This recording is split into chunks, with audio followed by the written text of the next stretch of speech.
Have you ever wondered what happens when Iron Man decides to fight Captain America without hesitation? In today's video, we delve deeply into the epic battle between these great Marvel heroes. Will Tony Stark's unleashed power be too much for Cap to handle? Stay tuned as we uncover the heated moments and unexpected turns in this epic clash. But before we go into the video, make sure to give us a like and share. Don't forget to subscribe to our channel Cartoonverse and hit the bell icon for regular notifications. Without any further ado, let's get right into the video. People began to despise superheroes when Stamford, Connecticut was destroyed in a big fight on TV between the New Warriors and some truly evil villains. Johnny Storm, commonly known as the Human Torch, was ambushed outside a bar and severely beaten, resulting in a coma. Some people wanted things to change, so they proposed a new law called the Superhuman Registration Act. This law would require everyone with superpowers to notify the government who they are, go through training like government agents, and follow all of the restrictions. Now, this measure has sparked numerous debates and arguments. Some people believe it's a good idea to have control over superpowered people and keep them in check. Others felt it was unfair to require heroes to reveal their hidden identities and operate as government spies. People took sides, and protests broke out all over the place. The event in Stamford shook things up, raising questions about whether superheroes should be allowed to travel freely. Johnny Storm's pounding fueled the flames, making others more terrified and enraged. The Superhuman Registration Act became a big affair, altering the superhero scene and causing a lot of turmoil. The act was approved after a week. If a person with superpowers refuses to register, they become a criminal. Some heroes, like Iron Man, believe it is a natural stride for superhumans in civilization. They consider it a legitimate request. Others perceive the act as an infringement on their rights. Captain America goes underground after being tasked with tracking down heroes who have violated the Registration Act. He starts to develop a resistance. Spiderman supports Iron Man. He not only registers, but reveals his true identity, Peter Parker, to the media. Iron Man and his teammates believe in following the rules. They see it as a method to maintain order and safeguard everyone. On the other hand, Captain America believes it is about freedom and not being governed. The conflict between these two factions is fierce. Iron Man believes superhumans should be responsible and accountable. Captain America battles for the freedom to choose. It's a tough position, and each hero must decide where they stand. This conflict has divided the superhero community. Some people embrace the Registration Act, while others join Captain America's fight. The decisions these heroes make affect not just their own lives, but also the destiny of superhumans in society.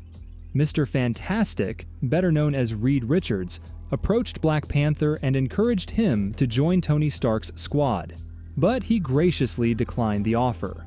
Mr. Fantastic then approached Dr. Strange, who declined the request.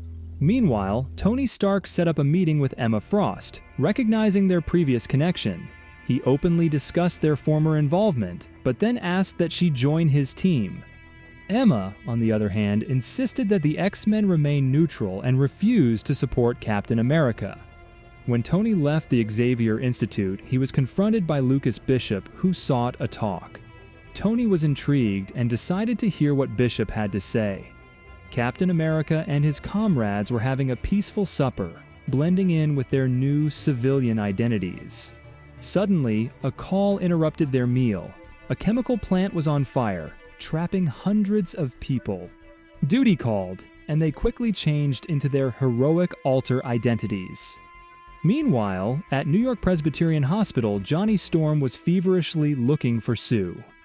With concern on his face, he approached medical staff and asked if anyone had seen her or knew where she was. His concern grew as he sought answers, determined to assure Sue's safety. As the heroes dashed to the burning chemical facility, time was of the importance. The urgency was evident in their determined expressions as they prepared to save lives and combat the conflagration. The weight weighed heavy on their shoulders, knowing that the lives of hundreds of people were at stake. Back in the hospital, Johnny's anxiousness grew.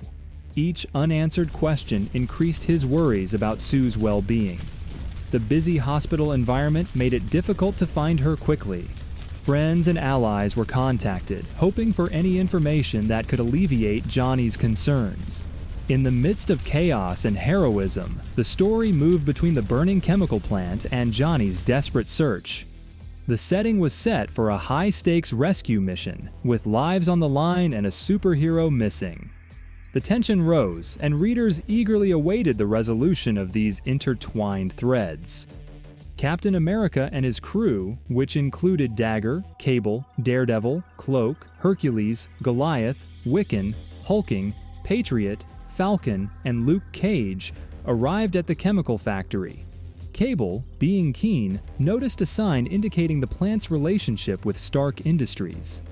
He sent an urgent warning about a trap just as Iron Man's troops swooped in. They quickly administered tranquilizers to some, catching Cloak and Wiccan.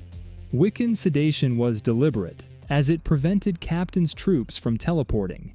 Now, with the situation heated, both sides squared off. Iron Man's side gained an advantage by neutralizing several of the Captain's team.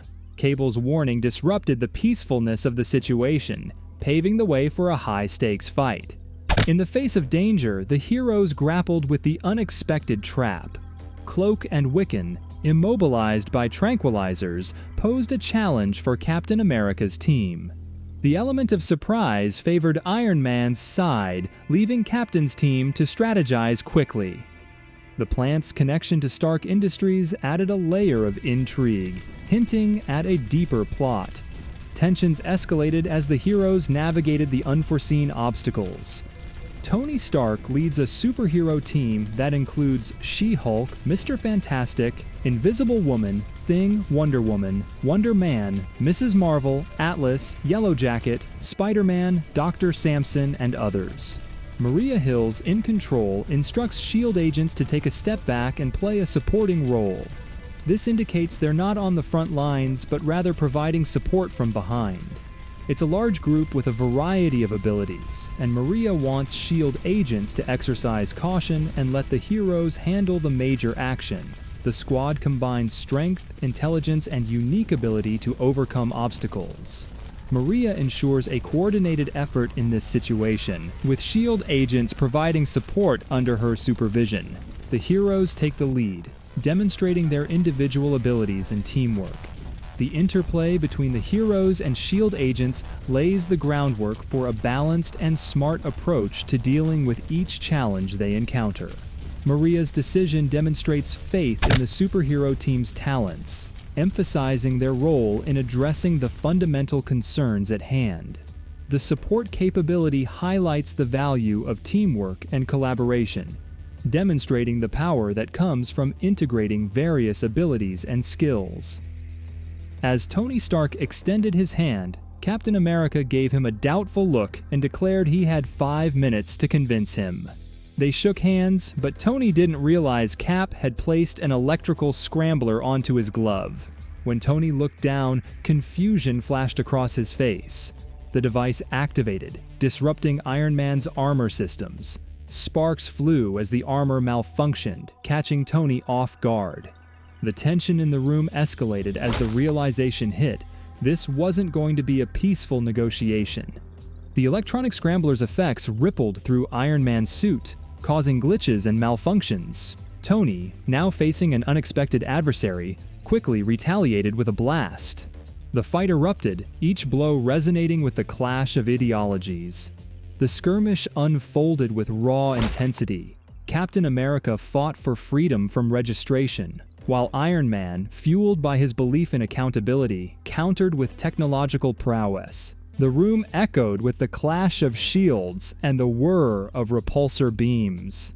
As the seconds passed, the conflict became more intense. Captain America, with his strategic acumen, outmaneuvered Iron Man. The electrical scrambler continued to impair Tony's armor, giving Cap a tactical advantage. The conflict was more than simply physical. It was a clash of principles that reverberated with each punch and shield block. During the fierce combat, Iron Man was able to restore his armor and begin to overcome Captain America. When Hercules saw this, he sprang into action, overcoming several opponents to reach Captain America's rescue. Observing the scene, Maria Hill recognized Hercules as a strong foe. In reaction, she quickly issued the code name Lightning, which caused a massive bolt of lightning to strike Captain America's troops. The explosive blast surprised everyone by illuminating the area. In the commotion, Hercules battled bravely to keep Captain America safe from the invasion. Maria Hill's smart maneuver indicated her determination to reverse the tide of war. As lightning hit, the comic's final page displayed a startling image: Thor's return. What was the reason behind his return? Who will win this fight? Subscribe to our channel and hit the bell icon to find out. Alright then, thank you for watching.